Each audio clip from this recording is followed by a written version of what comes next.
What's up, guys? Welcome back to the channel. I wanted to just real quickly promote our merch. We just recently dropped a new line of t-shirts, and we have a lot of options for you to pick from, such as the 90s sweatshirt, the 90s tee, which is a nice vintage look that just looks so pretty, man. That red and blue color wave is so nice. I'm gonna give me one of those sweatshirts. Yes, sir. You got to. Winter's coming, man. Winter's coming. There's also the Give and Go FC shirt. Join the club, the digital realm. Join the club. We'll happily have you. As well as the tactical tee, which is our podcast logo on a t-shirt, a nice navy and cream design.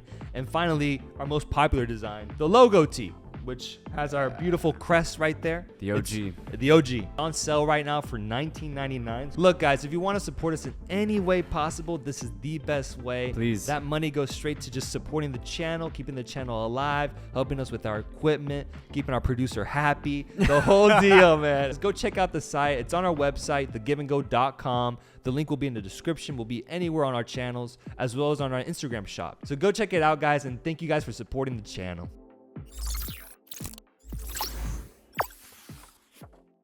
Another transfer I want to talk about related to North America, two transfers. Jorge Sánchez to Ajax. Yeah. Seems like that's going to be completed. And Santi Giménez to Feyenoord. Yeah. Mexico's finally making some moves, man. Making moves. Finally, bro. There's been a drought, bro. A drought. Orbelín Pineda is in Greece. And he just banged in a goal too. But I feel like we kind of lost momentum on that sense, at least from Mexico's perspective. Yeah. Of players going from North America to Europe. And we're finally getting just two back-to-back moves that I think are actually pretty notable with the size of teams that they're going to. Yeah, man. I actually, first off, these came out of nowhere for me. Yeah. Like, I didn't see the rumor build up for any of these. I just saw the headline, Giménez to Feyenoord. And I was like, shit. I was like, okay, I just saw him play for Cruz Azul. Like, damn. He's going to Europe. Yeah. Fuck it. I love it. I like it because Giménez has been on this, I'm going to say, weird trajectory in the sense that, like, as soon as he made his debut in Liga MX, there was a lot of pressure on him, mainly because of the name, right? Giménez, El Chaco's son. Mm-hmm. And not only that, but his build. He's a big guy. And for Mexico, having that big physical number 9, it's not really something that we've ever had. So for Mexico to... They're putting a lot of pressure on this guy to kind of perform. Yeah, they are. Because they want him. Yeah. They want him to be successful. Yeah, I noticed that. Yeah. It's noticeable. Yeah, it's noticeable. Like, you can almost, even the commentary, when you see Liga MX games and Giménez is playing, they're like, when he gets on the ball and when he's about to kick it, they're like hoping he bangs it in because they would just vilify the idea of him being a good striker. And we need it, though. That's the thing, too. That's we're the low-key thing. hoping, like, shit, man, we kind of need you to, like, pop off, bro. No pressure. No pressure, but we could really use you right now, Giménez. We could really use you. We could really use it, bro. Yeah. And the thing is, I think he's had a good, I'm going to say, like, last 9 months. Yeah. I'm going to say he's had a good, really good 9 months. Because I'm going to say before that, and the thing is, obviously, he's still very young. I wasn't convinced, honestly.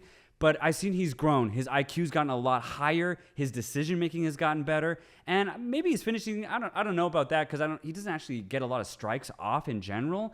Mainly because, he just gets fed a lot in the box. So his chances are going to be off the cross, off the pass. But he's finishing and he's scoring goals for Cruz Azul. And this move to Feyenoord, obviously a league that's going to be very open defensively, if he can just get going, this is going to be very, very good for Mexicans Mexico. Thrive in Netherlands, bro. Dude, yeah. We thrive up there, man. Yeah, so I'm very excited about this move for Giménez. And I personally, I really hope he does pop off. And then talking about Sánchez, I like Sánchez, man. I think he's the apparent replacement for Chaca Rodriguez at right back. I think he's better. Rodriguez, I think, is just kind of maybe a little too old, a little too stale. Sánchez brings a little bit more, youth aspect or maybe a little bit more skill, more pace. More strength. Yeah. So he's been very, very good for America, playing for several years now as their starting fullback. And for him to go to Ajax now, why not, man? Why not? He's just going to get better. He's going to be playing with excellent players, as probably one of the top 2 teams in the league. So he's going to be playing. Edson's going to be there. It's going to be fine for Sánchez.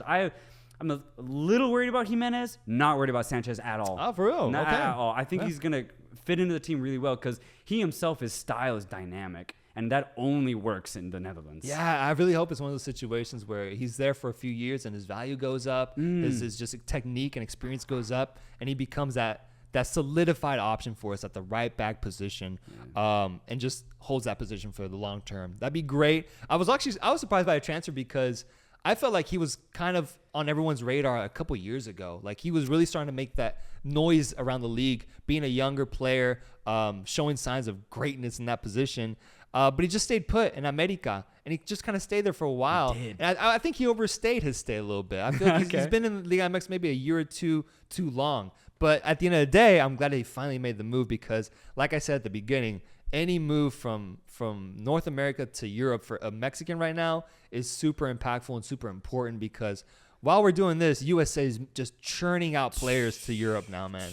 They're getting ahead in that category, man. I'm not even gonna lie. Yeah. And so to see this happen is it's nice, man. It's nice. It's a sign that we're not staying super stagnant and that there's some sort of pressure being put on the future of these players. And so good to see, man. I hope for the best, and we'll keep updated with them. Yeah, and another Mexican transfer that I actually kind of want to talk about. Oh, who else? Is this one's Europe to Europe, which is interesting.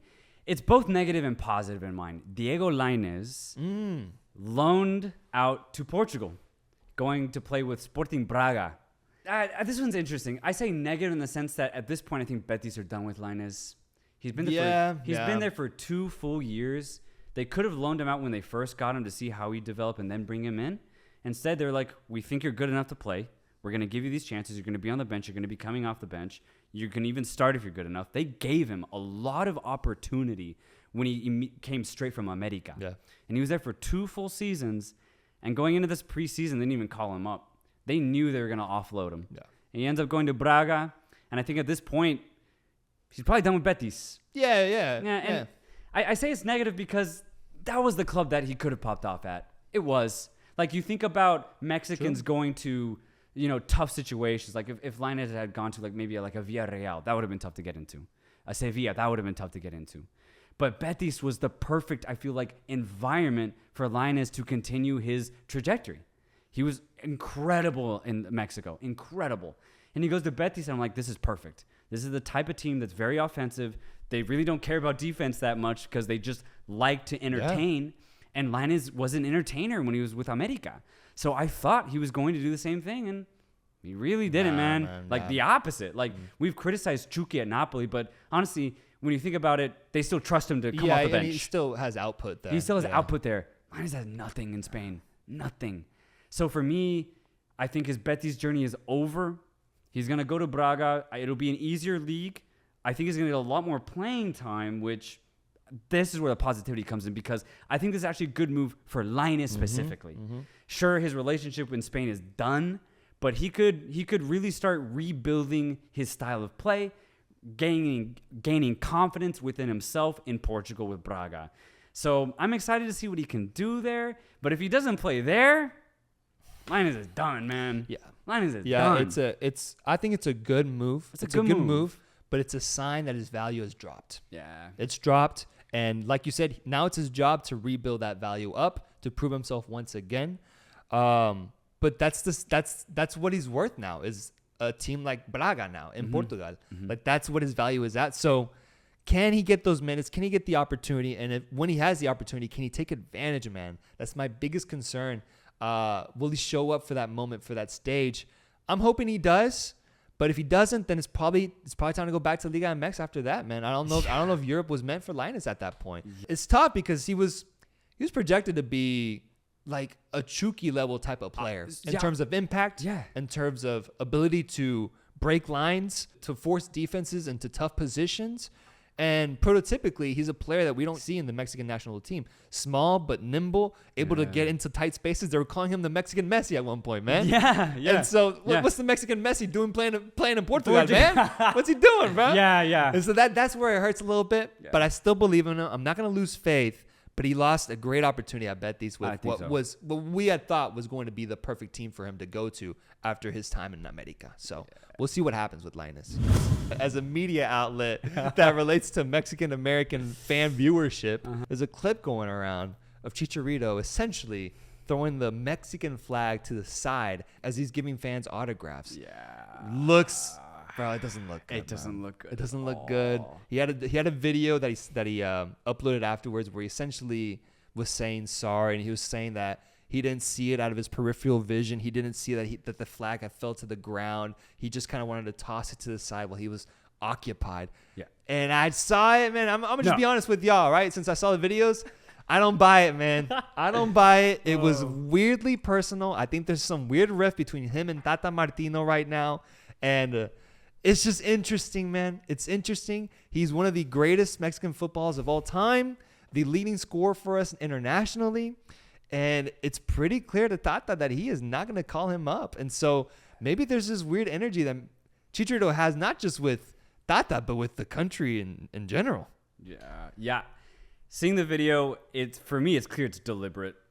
You see Chicharito look at the flag for a split second, and you can see he makes a decision. Yeah. And that decision is to be like, nah. And he just throws it away.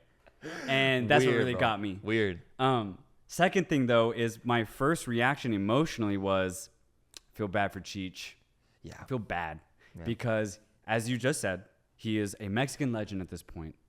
And to just not even be like in the talks of, hey, we could use your presence at the World Cup. Not even be in those talks. Considering that he actually has been pretty good for LA. It's not like he's playing bad because he's not, you know?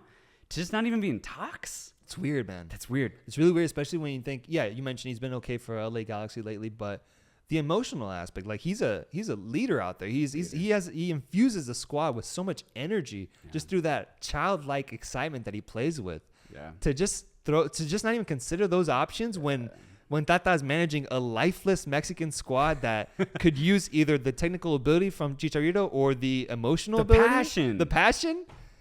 Weird, bro. But what's even crazier about this is that Giménez got injured a couple weeks ago. He might not make it in time for the World Cup to be like at peak physicality because I think he's out for minimum like a month to 2 months. Like a month, yeah. Yeah. Because Wolves played today and he didn't start, so he wasn't even there. He's injured. Yeah. And so it's just like, well, then, other than Santi Giménez, that's really the only one I would consider. Santi who Giménez. is your other striker? Yeah. Like, obviously, a Funes Mori, but you need like 2-3 strikers. Yeah. Next has to be Chicharito in that picking order. It has to be. Over like Henry Martin and Funes Mori. Yeah, absolutely. Yeah, and so I'm just like, it's getting to the point where it's not even like a tactical decision. If Tata doesn't consider Chicharito at this point with a injured Giménez, this is personal. Yeah. This is it's personal. like Ziyech and the Moroccan coach. There's something weird going on behind the scenes that we don't know about. What if Vela, since he lives in LA, talked to Chicharito, was like, hey man, he like seeded this like bad Mexican idea into him, and Chicharito's like falling for it. Man, that boy Vela frustrates me, man. He's balling out in the goddamn MLS. Dude, he's fucking a god. Play for the international team. He's a god out there, bro. Yeah. He's just flicking balls over defenses like it's nothing. His accuracy's pinpoint, and he's just not going to play this World Cup. Isn't that crazy? It's crazy, bro. It's crazy. It's really fucking with me lately because it's getting closer and closer, and I'm just like seeing them like it's weird. They started performing better as the World Cup is approaching too. Yeah. It's weird. Man. I'm like, God damn it. And Vela's like this kid who has like this weird like idealism attached to the Mexican national team. He's like a stoner almost, and he's got Cheech right next to him now. He's just like, yeah, man, get on this shit. Yeah. He's really like, it's like I told you. Fuck, man. I know it sucks. Fuck. Bro, it sucks looking back on that front three of Vela, Chicharito, and Giovanni, and just seeing where they're at now, man. God damn it, man.